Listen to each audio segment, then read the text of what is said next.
রাসূলুল্লাহ সাল্লাল্লাহু আলাইহি সাল্লাম হযরত সফিয়া রাদিয়াল্লাহু তাআলা আনহাকে বিয়ে করলেন। খুব মন দিয়ে বুঝবেন কথাটা। তো ওই যুগে বিয়েটা ছিল সাদা সিধা সহজ সরল। আমাদের যুগে বিয়ের শুরু হয় গুনাহ দিয়ে। তো আগে ছেলে মেয়ে তারা রেস্টুরেন্টে দেখা করুক, তারপর আপনার গায়ে হলুদ হবে, পার্টি হবে, এরপর তো বিয়ের দিন হাজারো গুনাহের মাধ্যমে এই পবিত্র সম্পর্কের সূচনা করা হবে। নবীর যুগে বিয়ে করলে অনেক সময় এমন হইতো ওই গ্রামের কেউ বিয়ে করতেছে, এই গ্রামের কেউ জানে না। অনেক সাহাবী নবীরা এসে বলতো, হুজুর আমি তো বিয়ে করছি। তো নবীজি বলছেন বিয়ে করছো? হ্যাঁ। ও আচ্ছা আচ্ছা বিয়ে করছো। তাহলে দেখেন বিষয়টা কেমন। নবীর যুগে সাহাবায়ে কেরাম বিয়ে করতেন, বিয়ে করার পরে আয়েশা বলতেন হুজুর আমি বিয়ে করছি। জাবের রাদিয়াল্লাহু তাআলা আনহু যখন বিয়ে করছে, মেশকাত শরীফের হাদিস আছে, তো রাসূলের কাছে আসছে। আসার পরে নবীজির কয় হুজুর আমি বিয়ে করছি। আচ্ছা জাবের বিয়ে করছো? তারপরে হাদিসে কিছু প্রসঙ্গ আছে বিষয়টা। যাই হোক, এখন নবীজি যে বিয়ে করছে সাহাবীদের কেউ কেউ জানছে, সামনে সামনে যারা থাকে, লম্বা কাফেলা তো অনেকে আবার জানে না। মন দিয়ে বুঝেন হাদিসটা। এই হাদিসের বর্ণনাকারী রাসূলের সাহাবী আনাস রাদিয়াল্লাহু তাআলা, যিনি নবীর খাদেম ছিলেন 10 বছর। কয় বছর? 10 বছর। তো খাদেম যার খেদমত করে তিনি কি বেশি জানবে তার সম্পর্কে না অন্যরা? খাদেম। আনাস রাদিয়াল্লাহু তাআলা আনহু বলেন, আকামা রাসূলুল্লাহ সাল্লাল্লাহু আলাইহি ওয়াসাল্লাম বাইনা খাইবার ওয়াল মদিনা সালাসা লায়াল। রাসূলুল্লাহ সাল্লাল্লাহু আলাইহি সাল্লাম খায়বার এবং মদিনার মাঝখানে 3 রাত অবস্থান করলেন। ইউবনা আলাইহি বিসফিয়া। কয় জানো কেন অবস্থান করছে? নবীজি তার বিবি সফিয়া রাদিয়াল্লাহু তাআলা আনহার সাথে বাসর হয়েছে। এই বাসরের জন্য আল্লাহ রাসূল সাল্লাল্লাহু আলাইহি সাল্লাম খায়বার এবং মদিনার মাঝে 3 রাত অবস্থান করেছেন। তো নবীজির বিবির অলিমা খাইতে না চায় কে? নবীজির বিবি তো সাহাবায়ে কেরাম আপনার যে না এই অলিমা তো মিস করা যাবে না। আনাস রাদিয়াল্লাহু তাআলা আনহু বলেন, দাউতুল মুসলিমিনা ইলা ওয়ালিমা, আমি মুসলমানদেরকে অলিমা খাওয়ার জন্য দাওয়াত দিছি। ফামা কানা ফিহা মিন খুবজিন ওয়ালা লাহমিন। আল্লাহ নবীর অলিমাতে ওই সময় গোশত এবং রুটির ব্যবস্থা করতে পারি নাই। সাধারণত ওই যুগে অলিমায় গোশত থাকতো, রুটি থাকতো, খাসির গোশত থাকতো। তা আনাস বলেন সফিয়া রাদিয়াল্লাহু তাআলা আনহার সাথে যেহেতু সফরে রাসূলের বাসর হয়েছে, আমরা তেমন আয়োজন করতে পারিনি। শুধুমাত্র আমরা আয়োজন করতে পারছি 3টা জিনিস। কয়টা?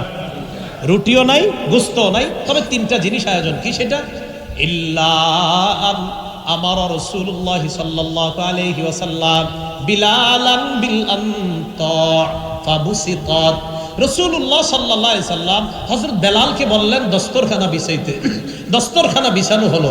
ফালকা আলাইহা তামরা, দস্তরখানার মধ্যে খেজুর রাখা হলো অলিমার জন্য। কি রাখলো? তাহলে রুটিও না, গোশতও না। 1 নাম্বার খেজুর, 2 নাম্বার ওয়াল আকিদ পনির, 3 নাম্বার সামনা ঘি। তাহলে খেজুর, পনির আর ঘি। তাহলে রাসূল সাল্লাল্লাহু আলাইহি সাল্লাম সফরের মধ্যে সফিয়া রাদিয়াল্লাহু তাআলা আনহার সাথে বাসর হওয়ার পর নবীর এই বিবিকে বিয়ে করার পর যে অলিমাটা হয়েছে, এই অলিমায় খাবার ছিল কয় পদ? 3 পদ। খেজুর, ঘি, পনির। খেজুর, ঘি, পনির। আচ্ছা, অলিমা শেষ। তো কিছু কিছু সাহাবী অলিমার মধ্যে যখন আসতেছে, তো অনেক সাহাবী তো দূর দূরান্ত আছে, আস্তে আস্তে আসতেছে। তো একজন আরেকজনের সাথে বলতেছে, ক্বালাল মুসলিমুনা ইহদা উম্মাহাতিল মুমিনিনা আও মিম্মা মালাকাত ইয়ামিনু। আচ্ছা, নবীজি সাল্লাল্লাহু আলাইহি সাল্লাম এই সফিয়া রাদিয়াল্লাহু তাআলা আনহা যিনি, আচ্ছা তিনি কি মুমিনদের মা নাকি নবীর দাসী? অনেক সাহাবী যারা, ওই যে বললাম আপনার যে সাহাবী যারা দূর দূরান্ত সফরে আস্তে আস্তে আসতেছে, তাদের একজন আরেকজনের সাথে বলাবলি করতেছে, আচ্ছা নবীজি সাল্লাল্লাহু আলাইহি সাল্লামের সাথে যে সফিয়া রাদিয়াল্লাহু তাআলা আনহা, তিনি কি আমাদের মুমিন যারা আমরা আমাদের মা হবেন নাকি কোনো দাসী? খুব মন দিয়ে বুঝেন কথাটা। তিনি কি মুমিনদের মা না দাসী? তখন সাহাবীদের মধ্যে জবাবটা যেটা দিল, আল্লাহর রাস্তায় জবাবটা মনে রেখেন, আপনার বিবিরও এই ওয়াজটা করবেন। সাহাবীরা বললেন ইন হাজাবাহা, শোনো যদি দেখি নবীজি এই সফিয়াকে পর্দার আড়ালের মধ্যে নেয় তাহলে বুঝবো ফাহিয়া মিন ইহদা উম্মাহাতিল মুমিনিন। যদি পর্দার মধ্যে নেয় তাহলে বুঝবো তিনি আমাদের মা হয়েছেন, মুমিনদের মা তিনি। ওয়া ইল্লাম ইয়াহজুবহা, আর যদি দেখি সফিয়া রাদিয়াল্লাহু তাআলা আনহারে নবী পর্দার ভিতর না নেয় তাহলে বুঝবো ফামিম্মা মালাকাত ইয়ামিনু, তিনি একজন দাসী। তার মানে দাসীদের তো তখন আপনার মুখ ঢাকা লাগতো না, কিন্তু স্ত্রী যিনি তার মুখ ঢাকা লাগবে। বুখারী শরীফের বর্ণনায় সাহাবীরা কি বলতেছে দেখেন, শোনো, একদল আরেকদলের কয় আমরা দেখবো নবী কি ওনাকে পর্দার মধ্যে রাখে কিনা। যদি পর্দার আড়ালে নিয়ে যায়, কারণ তিনি তো মাত্র ইহুদি ধর্ম থেকে ইসলাম ধর্মে আসছে, যদি তাকে পর্দার আড়ালে রাখে তাহলে বুঝবো তিনি মুমিনদের মা, আর যদি পর্দার আড়ালে না রাখে তাহলে বুঝবো তিনি মনে হয় দাসী হিসেবে থাকবে। সাহাবারা অপেক্ষা আছে। ফালাম্মার তাহালা রাসূলুল্লাহ সাল্লাল্লাহু আলাইহি ওয়াসাল্লাম, নবীজি মদিনায় রওনা করলেন, বাহনের উপর চললেন। ওয়াত্তাআলাহা খালফা, নবী তার পিছনে হযরত সফিয়াকে বসাইলেন। ওয়াবাদ্দাল হিজাব, পর্দার মধ্যে বসায় দিলেন। তাহলে তিনি কি দাসী না মা? তিনি কি পর্দার আড়ালে না বাহিরে? সাহাবীরা বললেন যদি পর্দার ভিতরে নেয় তাহলে বুঝবো তিনি মুমিনদের মা। তো পর্দার ভিতরে নিলে মুমিনদের মা বুঝছে চেহারা সহ না চেহারা ছাড়া? কারণ দাসী আর মুমিনের মায়ের পার্থক্যতে হবে আপনার চেহারা ঢাকা আর না ঢাকা নিয়ে। যদি দাসী হয় চেহারা ঢাকা হবে না, যদি দাসী না হয় তাহলে চেহারা ঢাকা হবে। রসুল বাহনে বসাইয়া তার স্ত্রীকে পর্দার সহিত মদিনা রওনা। চেহারা ঢাকতে হবে নি? না, ঢাকতে হবে না। নাকি হবে? হবে। এবার আমরা বর্ণনা শুনি বাইহাকি শরীফের 7 নম্বর খণ্ড 117 নম্বর পৃষ্ঠা। রাসূলুল্লাহ সাল্লাল্লাহু আলাইহি সাল্লাম ইন্তেকাল করছে, দালাইলুন নবুওয়াহ ইমাম বাইহাকি আনছেন। তো রাসূল ইন্তেকাল করার পর আবু বকর সিদ্দিক কিন্তু পাশে ছিলেন না, জানেন না আপনারা? আলেমরা জানেন, সাধারণ জনগণ জানেন না। নবী যেদিন ইন্তেকাল করছেন নবীর আশেপাশে আবু বকর সিদ্দিক ছিলেন না। সুনহ নামক একটা জায়গা, সেখানে ছিলেন তিনি। ইন্তেকালের সংবাদ শুনে তাড়াতাড়ি আসছে মদিনায়।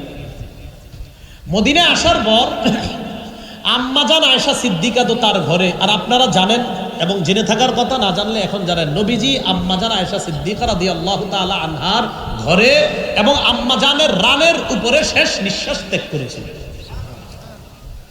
তো আবু বকর সিদ্দিক আসছে, দেখেন তাকান, এটা আম্মাজানের ঘর মনে করেন। আম্মাজানের ঘরের দরজা, ভিতরে রাসূল সাল্লাল্লাহু আলাইহি ওয়াসাল্লাম শুয়ে আছেন, রাসূল ইন্তেকাল করছেন। আম্মাজান আয়েশা সিদ্দিকা সম্পর্কে আবু বকর সিদ্দিকের কন্যা, তো মেয়ের ঘরে ঢুকতে গিয়ে অনুমতি লাগেনি, খুব বুঝেন।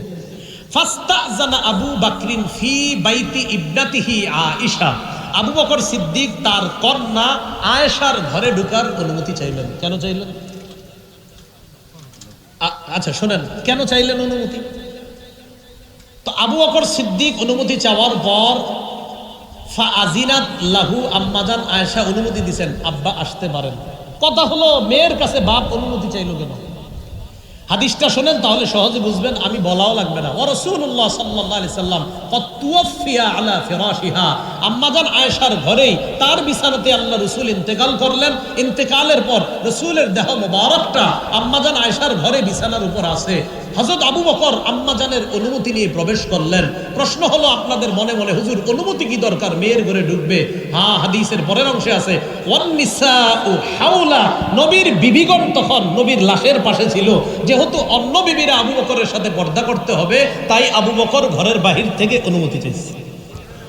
বুঝছেন নি কথাটা? তো মুখ ঢাকা লাগবে নি?